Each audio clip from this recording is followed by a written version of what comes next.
বন্ধুসকল স্বাভিমান ধাৰাবাহিকখনৰ আজিৰ খনটি সঁচাকৈ বহুত ইণ্টাৰেষ্টিং হ'বলৈ গৈ আছে। যখনত আমি দেখিবলৈ পাওঁ যে অনিৰুদ্ধৰ ঘৰলৈ এজন ল'ৰা আহে আৰু সি নিজকে অনিৰুদ্ধৰ বন্ধু বুলি চিনাকি দিয়ে, কিন্তু অনিৰুদ্ধই মাকক সি যে কোনো বন্ধুক সিহঁতৰ ঘৰলৈ পঠিওৱা নাই ইয়াৰ বিষয়ে কয়।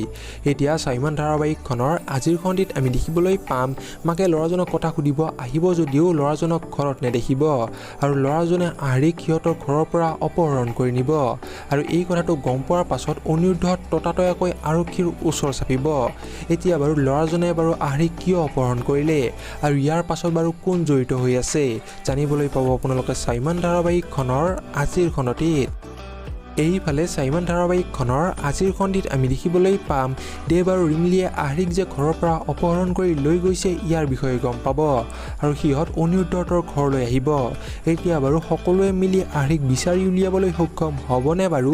সঁচাকৈ স্বাভিমান ধাৰাবাহিকখনৰ আজিৰ খনটি বহুত বেছি ইণ্টাৰেষ্টিং হ'বলৈ গৈ আছে। আপোনালোকৰ কোন কোন বাৰু স্বাভিমান ধাৰাবাহিকখনৰ আজিৰ খনটি চাবলৈ অধীৰ অপেক্ষা ৰৈ আছে কমেণ্ট বক্সত নিশ্চয় কমেণ্ট কৰি জনাব। আৰু ভিডিঅ'টো চাই যদি ভাল পালে তেনেহ'লে প্লিজ এটা লাইক দি যাব আৰু এনেকুৱা ভিডিঅ'বোৰ পাই থাকিবলৈ আমাৰ চেনেলটো ছাবস্ক্ৰাইব কৰি দিব। ধন্যবাদ।